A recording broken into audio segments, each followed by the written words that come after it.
오늘 우리에게 주시는 하나님 말씀은 누가복음 10장 25절에서 37절의 말씀입니다. 어떤 율법교사가 일어나 예수를 시험하여 이르되 선생님, 내가 무엇을 하여야 영생을 얻으리이까?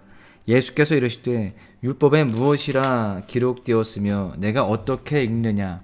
대답하여 이르되 내 마음을 다하며 목숨을 다하며 힘을 다하며 뜻을 다하여 주 너의 하나님을 사랑하고 또한 내 이웃을 내 자신같이 사랑하라 하였나이다. 예수께서 이르시되 내 대답이 옳도다. 이를 행하라. 그러면 살리라 하시니 그 사람이 자기를 옳게 보이려고 예수께 여짜오되 그러면 내 이웃이 누구니이까?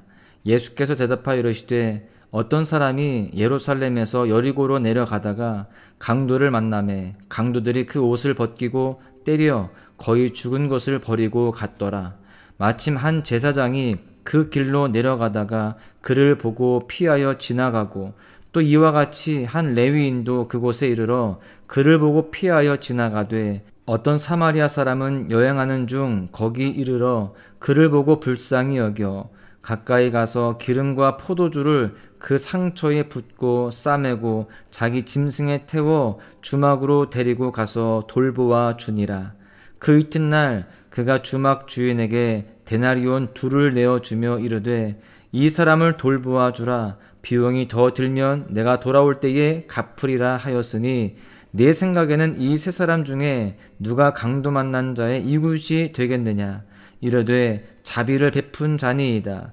예수께서 이르시되 가서 너도 이와 같이 하라 하시니라. 아멘. 오늘도 소망의 묵상으로 하루를 시작하시는 소망의 가족들 모두를 주님의 이름으로 간절히 축복합니다. 오늘 본문에서 율법 교사는 예수님에게 2가지의 질문을 합니다. 첫 번째 질문은 무엇을 하여야 영생을 얻으리까 였습니다. 그런데 이 질문에는요, 의도가 있었습니다. 성경은 예수를 시험하여 이르되 라고 기록하고 있습니다. 그 의도가 무엇이었습니까? 힌트는 율법 교사의 직책에 있습니다. 당시 율법 교사는 손목이나 이마에 모세 오경의 핵심 내용을 붙이고 다녔습니다. 그리고 빽빽하게 기록된 이 율법을 지키는 행위를 통해서 구원을 얻을 수 있을 거라고 믿었습니다. 다시 말하면 내가 이만큼 율법을 잘 행하고 있으니 이만하면 내가 의로운 행위를 보이면 영생을 얻을 수 있지 않겠느냐라는 것입니다. 예수님은 이에 다시 율법에 기록된 것이 무엇인지 묻습니다. 그러자 율법교사가 대답합니다. 27절을 보십시오. 내 마음을 다하며 목숨을 다하며 힘을 다하며 뜻을 다하여 주 너의 하나님을 사랑하고 또한 내 이웃을 내 자신같이 사랑하라 하였나이다. 어찌 보면 율법교사는 인생에서 가장 중요한 질문, 또 인류에게 있어서 가장 중요한 질문을 던진 것입니다. 그는 영원한 생명을 얻는 방법을 물었습니다. 영원한 생명, 영생, 여러분 생각해 보십시오. 여호와 하나님께서 우리에게 주시는 그만한 축복이 또 어디 있겠습니까? 이 질문에 예수님은 무엇을 말씀하고 계십니까? 사랑입니다. 하나님 사랑, 이웃 사랑을 말씀하고 있는 것이죠. 예수님께서 우리에게 새 계명을 주실 때도 무엇이라고 하십니까? 요한복음 13장 34절을 보십시오. 새 계명을 너희에게 주노니 서로 사랑하라. 내가 너희를 사랑한 것 같이 너희도 서로 사랑하라. 예수님은 사랑을 말씀하셨습니다. 그리고 그 사랑을 행하라고 또 강조하시죠. 여러분, 기독교가 위기라고 합니다. 교회가 쇠퇴했다라고 말해요. 저는 이 이유를 다른 곳에서 찾지 않습니다. 교회가, 그리스도인이 하나님의 사랑을 점점 잃어가고 있기 때문이라고 생각합니다.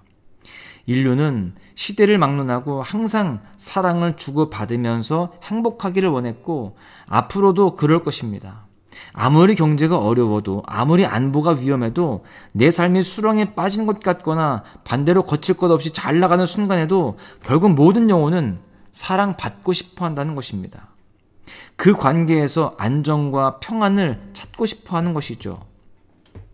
예수님께서는 이러한 우리에게 영원한 사랑을 주심을 말씀하고 있습니다. 만약 교회가 이러한 주님의 말씀처럼 어느 때라도 사랑하기에 힘쓴다면 누구라도 사랑이 가득한 주님의 몸된 공동체를 찾으려고 하지 않겠습니까?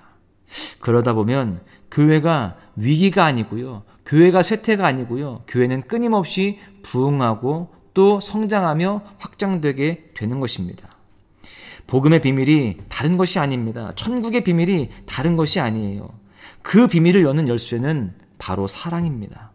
하나님을 사랑하고 이웃을 사랑하는 그 계명을 지키는 것에서 주님의 거룩한 축복이 시작이 되는 것입니다. 하나님을 사랑하고 이웃을 사랑하는 그 현장에 반드시 주님의 은혜가 선포됩니다. 그리고 하나님을 사랑하고 이웃을 사랑하는 말씀의 역사 속에서 우리의 지각을 뛰어넘는 놀라운 기적과 부흥의 역사가 일어나게 되는 것입니다. 여러분, 그러니 하나님의 사랑을 입은 자는 이웃을 자신같이 사랑할 수 있어야 합니다. 주님을 사랑한다고 고백하는 인생은 당연히 이웃을 사랑해야 되는 것이죠. 왜냐하면 내 이웃 역시 하나님의 형상을 닮은 피조물이고요.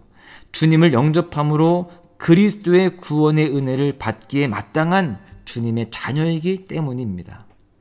여러분, 사랑하십시오. 하나님을 사랑하고 서로를 사랑함으로 영원한 생명의 축복을 누리는 주님의 자녀가 되시기를 간절히 소망합니다. 율법교사는 이제 두 번째 질문을 던집니다. 29절 하반절에 보시면 그러면 내 이웃이 누구니까?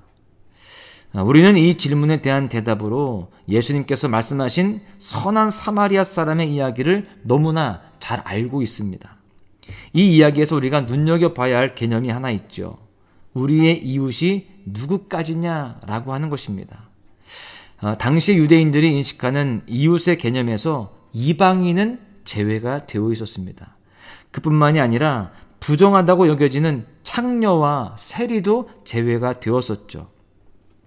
그것을 알고 계신 예수님은 굳이 그들이 이웃으로 여기지 않는 사마리아인을 그 예화에 등장시키신 것입니다. 한 강도 만난 자가 있습니다. 그가 길에 쓰러져 있는데 제사장이 그냥 지나칩니다. 제사장은 누구입니까? 하나님과 사람 사이를 중보하는 역할을 하는 사람이에요. 그런데 누구보다 하나님께서 맡겨주신 직무를 잘 감당해야 할 그 사람이 쓰러져 있는 그 강도 만난 자를 그냥 지나쳐 버립니다. 그리고 그 뒤에 레위인이 그 길을 지나갑니다. 그 역시 고통을 호소하며 신음하는 그 사람을 그냥 지나칩니다. 구약에서 하나님이 자신의 기업임을 알고 백성들에게 율법을 가르치며 성막을 봉사했던 그 혈통 있는 그 레위인조차 쓰러진 사람을 신경 쓰지 않고 가던 길을 갑니다. 그런데 그 강도 만난 자를 그야말로 세심하게 도와준 이가 누구입니까? 유대인들이 그렇게 배척했던 사마리아인이었습니다. 성경은 우리에게 무엇을 말씀하려고 하시는 걸까요?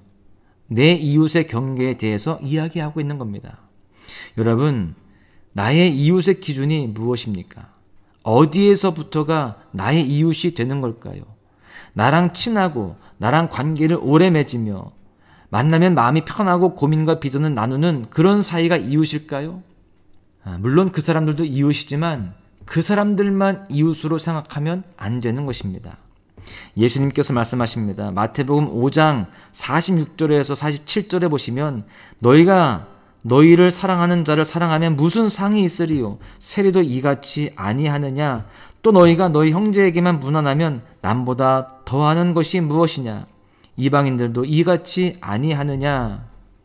내가 좋아하는 사람하고만 어울리고 나와 가까운 사람과만 교제하는 것은 세리나 이방인들도 충분히 할 수 있다는 것입니다. 그러나 주님은 주님을 따르는 자들에게 사마리아인의 이야기를 통해서 이웃의 범주를 정해줍니다. 그것은 바로 나의 사랑이 필요한 모든 대상이 이웃이라는 거예요.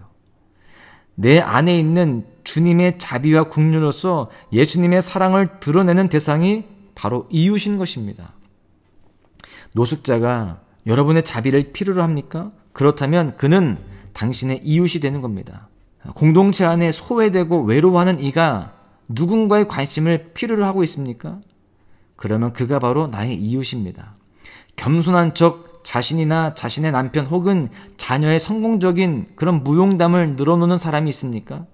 그의 연약함을 위해서 사랑으로 권면하고 기도해야 하는 당신이 바로 그의 이웃인 것입니다. 예수님을 말씀하십니다. 요한일서 4장 20절을 보십시오. 누구든지 하나님을 사랑하노라 하고 그 형제를 미워하면 이는 거짓말하는 자니 보는 바 그 형제를 사랑하지 아니하는 자는 보지 못하는 바 하나님을 사랑할 수 없느니라. 결론의 말씀을 드립니다. 사랑하는 소망 가족 여러분, 우리 인생에 있어서 가장 중요한 질문은 무엇일까요? 어떻게 해야 성공할까? 이런 질문일까요?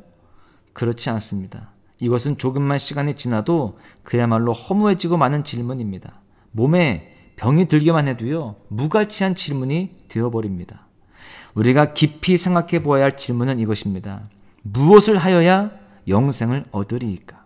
그리고 내 이웃이 누구니이까?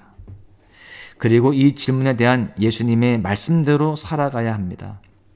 하나님을 사랑하고 이웃을 사랑하는 것입니다. 그것이 바로 주님을 사랑하는 제자된 도리요, 우리가 이 땅에서 누리는 하나님 나라의 기쁨인 것입니다. 오늘 하루뿐만 아니고요, 우리에게 주어진 이 땅을 살아가는 모든 순간 마음껏 하나님을 사랑하고 이웃을 사랑하며 주님과 함께 기쁨으로 동행하는 은혜가 있으시기를 간절히 소망합니다.